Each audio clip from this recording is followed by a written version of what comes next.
Welcome back to another episode of the Interlake Sports Now. I'm Josh Dugan, and thank you as always for checking out the show. On this week's episode, we'll kick things off with a fall sports update, although it's not really feeling like fall anymore with the snow falling. That being said, we'll start out with that before we move into some news featuring a former Flathead Bravette soccer star who's now getting it done at the University of Montana. And then we'll close things out with some Bobcats and Grizzlies football talk and take a quick look at some key non-conference games to watch for the Montana men's and women's basketball teams. And then next week we'll get into Montana State's basketball non-conference schedule a little bit. So I'm Josh Dugan. Like I said, thank you as always for checking out the show. Shout out Nomad GCS for the support. Let's dive into this one, starting with a little fall sports update. The prep soccer playoffs are going strong in the Valley right now, and we got some exciting news as one of our local Valley teams took home a state title. The Stillwater Christian Cougars took home the MCAA state championship with a 7-1 win over Billings Central last week. Congratulations to the Cougars on that. They finished the season 15-2. Micah Strobel and Joshua Anderson each had 2 goals for the Cougars in the win. So major kudos to Stillwater Christian on being named state champion. Gotta love to see our Valley school shining when it matters most in the playoffs. So had to give them a little credit on the show here. Glacier, meanwhile, engaged in a playoff battle with the Billings West Golden Bears, and 100 minutes of play and 17 penalty kicks later, the Golden Bears did pull out a 2-1 win over the Wolfpack at Legends Stadium in the Class AA soccer quarterfinal. Hans Coggins scored the lone goal for Glacier on a free kick in the 78th minute that pushed things to overtime. The Wolfpack finished the regular season as Western AA Conference champions and ended a 10-year run by the Hellgate Knights at the top of the conference. So although the loss is a tough way to end the season for the Wolfpack, they have a lot to be proud of. Knocked off the reigning champ who's done it 10 straight years. So a lot to take from this season in the good, and credit to the Wolfpack for a great season. On to the Whitefish boys soccer team, who punched their ticket to the state title game with a 5-0 win over Lone Peak in the Class A semifinal. 5 different Bulldogs scored on the day, with Adam Healy, Townsend Reed, Preston McPherson, Sam Dow, and Colin Limon finding the back of the net. Ryder Elliott had a pair of assists for the Bulldogs. Major kudos to the Bulldogs for making their way back to the state title game once again. Been a soccer power in the state for a while. We'll keep you posted on how that championship matchup goes. They'll be facing off with Billings Central, and wishing all of our Valley athletes the best of luck in that one. On to the girls' soccer scene, where Bozeman knocked off Flathead 1-0 in the Class AA soccer playoffs. The Hawks entered the game undefeated, and things were close for most of the contest as Bravette's goalkeeper, Joyce Sund, had a 15-save performance, but the Hawks did find the back of the net at the 65-minute mark for the game's lone goal, and ultimately the win. On to the Class A ranks, a little bit more soccer action. We did mention Whitefish already, jumping around a bit from Class A to Class AA, but all good, where Columbia Falls and Big Fork squared off in a Class A semifinal featuring Valley teams. So the Wildcats did win that one 6-4. They earned their first trip to the state championship game since 2014. Josie Harris scored a hat trick for the Wildcats, and Columbia Falls jumped out to a 6-0 lead in that one. But it's worth mentioning, Big Fork did storm back. 3 second-half goals from Peyton Gunlock made things interesting and gave the Vikings a shot late. Ultimately, though, those first-half goals were a little too much, and Columbia Falls pulled off the win. Hey, got to respect, though, Big Fork for fighting back and making it interesting, and major kudos to Sea Falls for picking up the win and setting up a cat dog soccer final as Whitefish beat Lockwood 5-2 at Smith's Fields, and Whitefish to earn their 3rd Class A final appearance in 4 years.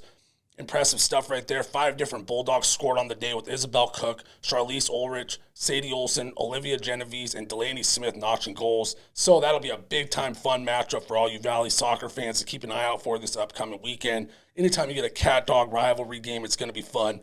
But state title on the line, they're going to be leaving it all on the field. That's going to be a fun one between those two rivals up Highway 40 right there. So looking forward to that one. No doubt about it. Let's dive into our prep football roundup, where Flathead closed out their 2023 season with a statement 48-12 win over the Hellgate Knights in Missoula. Great way for the Braves to cap off the season. Great way for the senior class to end their time and head into the offseason with some momentum for the players who are coming back. So you got to love that. They end the year on a high note. Flathead QB Brett Pasola had a huge game. He threw for 2 touchdown passes, ran for 2 more, 118 yards total on the ground on 18 carries, and he completed 11 of 21 passes for 126 yards, took care of the football, no interception. So overall, a great day from the Braves quarterback. Brody Thornsberry and Gabe Sims were on the receiving end of the Pasola touchdown passes. Jada Williams also tacked on a 5-yard rushing touchdown for the Braves, and Braden Capser scored on the ground from a yard out. So overall, full team effort for the Braves. Offense was clicking. Defense had a big game. Gotta love that to cap off the season. Shout out Coach Caleb Allen for having that team fighting all the way till the end. Gotta love that. Glacier, meanwhile, beat Missoula Sentinel in comeback fashion at Legend Stadium to lock up the Western AA Conference Championship and earn a first-round playoff bye, which is huge for a team loaded with talent and their eyes set on a state title run. QB Jackson Presley rushed for a score in the first half and had 3 second-half touchdown passes to propel the Wolfpack over the Spartans after falling behind 17-7. Cohen Castells finished with 6 catches for 102 yards and was on the receiving end of 2 of those touchdown passes from Presley, and Bridger Smith hauled in the other score for the Wolfpack.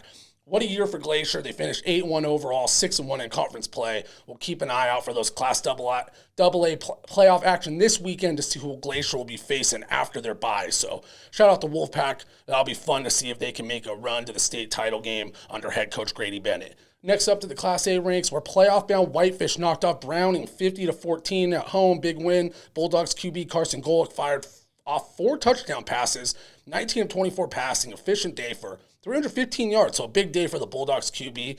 Next up for Whitefish is another cat-dog playoff matchup. We mentioned it on the soccer field. Now we got one in football. So they'll take that trip down Highway 40 to Columbia Falls. They'll take on the Wildcats in a Class A playoff battle. As for Columbia Falls, they ran away from Ronan 53-0. Griz commit Cody Schweikert threw 4 touchdown passes and helped the Wildcats move to 6-2 overall. Schweikert was a perfect 10 of 10 through the air for 201 yards. Talk about efficient. Like I mentioned, those two will have a high-stakes Class A playoff matchup on the horizon. 2 longtime rivals right down the road. That's going to have a little extra juice, a little extra motivation, no doubt about it. Should be a fun one in Columbia Falls this weekend. One other little side note featuring a former Whitefish Bulldog, Finn Ridgway, last year's Bulldogs QB I saw on Twitter, got his first career rushing touchdown at the college level. Looked like they were implementing him in a little running back or a little wildcat quarterback, but he was getting some action in the run game. Scored a touchdown for Minnesota State Moorhead of the Division II rank. So gotta love that from the former Bulldog. Speaking of another Valley product who's on to the next level thriving, a Flathead product won Big Sky Player of the Week on the soccer field. Flathead High School product and current Montana Grizzlies Skylay Thompson took home Big Sky Player of the Week honors for the first time in her career, and she got national recognition from the College Soccer News, who named her to their Women's Team of the Week. So awesome stuff from the Valley product. Then last Thursday, Thompson followed that up by scoring a goal in the Grizzlies' win over Sac State to clinch the Big Sky title for Montana. So overall, what a week for the Bravettes product. We'll keep an eye out for some more news as the Grizzlies and Thompson are heading on to the Big Sky tournament, and hopefully for them, potentially a trip to the NCAA soccer tournament, because they've had a great year down in Missoula on the pitch. All right, great stuff from the Griz Soccer.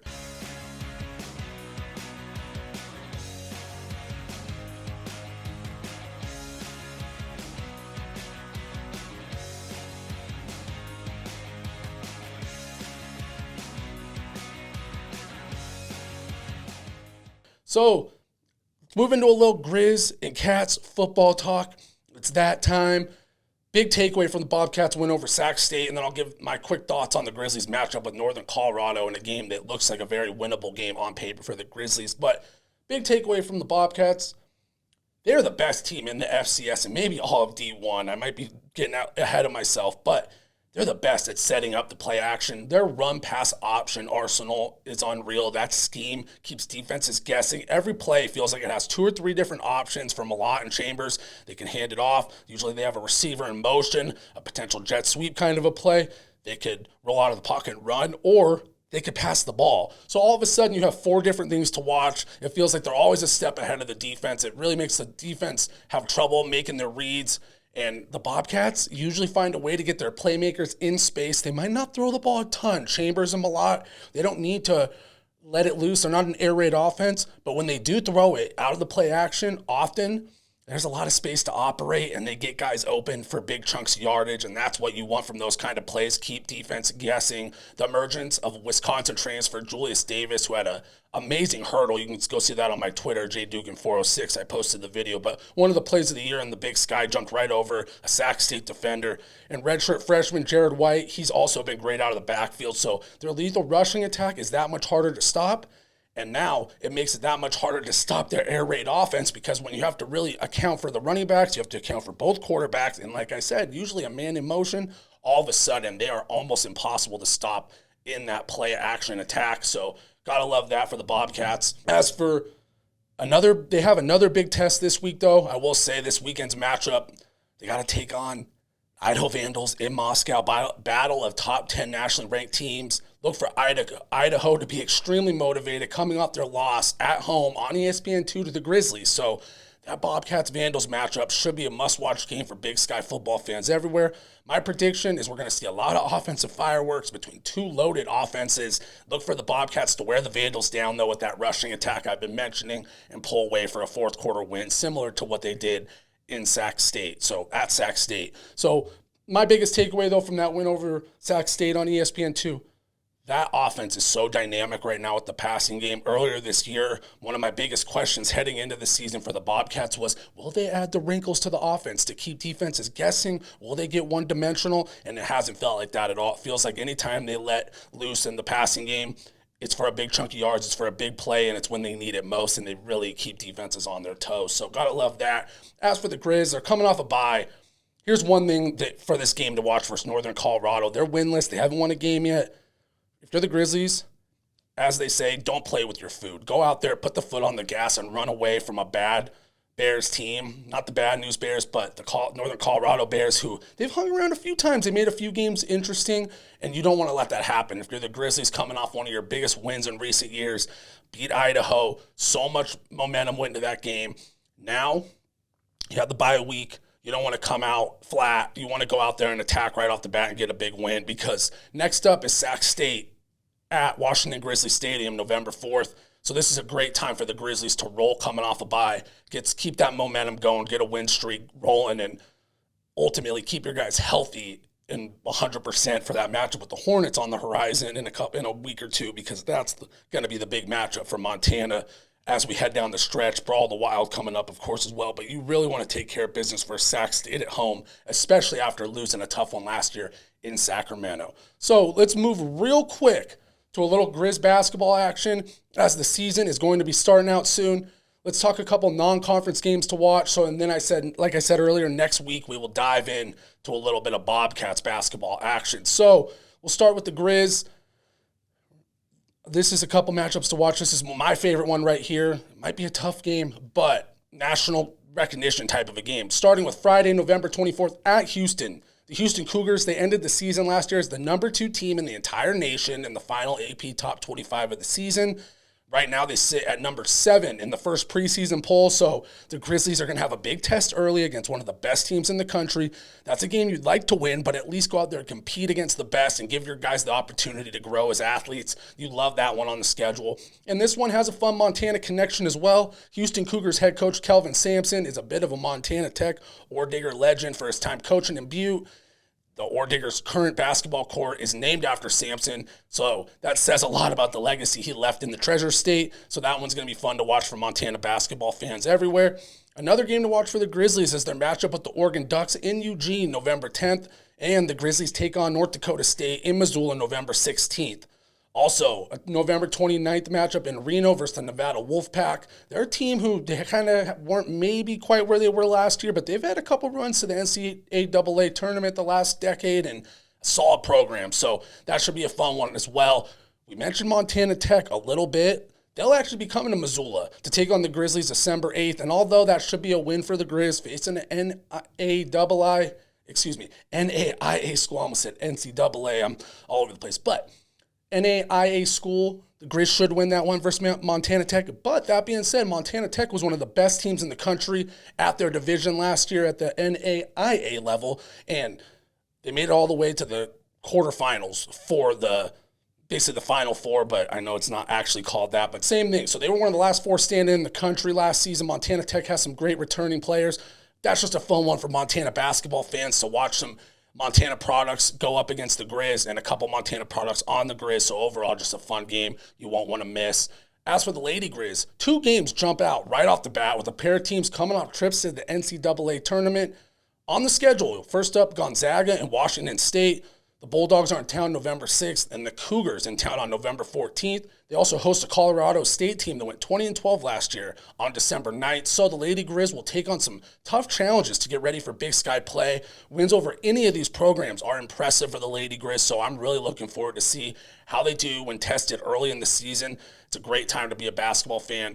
In Montana, no doubt about it. In Missoula, no doubt. A lot of fun games to take in if you're there watching them in person. So that'll actually do it for this week's show. Talked a little bit of Griz, talked a little bit of Cats, a lot of prep sports. All of a sudden, prep sports, fall sports are slowly but surely wrapping up. We have prep football playoffs coming up. We have a couple big-time state championship soccer games on the horizon. And then all of a sudden, we'll be talking about prep basketball and the rest of the winter sports. So enjoy it while you can. All of a sudden, the snow is going to be here, and we're going to be talking about basketball. So it's going to be a quick transition, but enjoy the football season. Enjoy watching the Griz and Cats, and enjoy all this prep football action as a lot of our Valley teams are in the playoffs making a run for another state title or maybe their first for some of these schools. So that'll do it for the show. I'm Josh Dugan. Thank you, as always, to Nomad GCS. I'm out, everyone. Have a good one.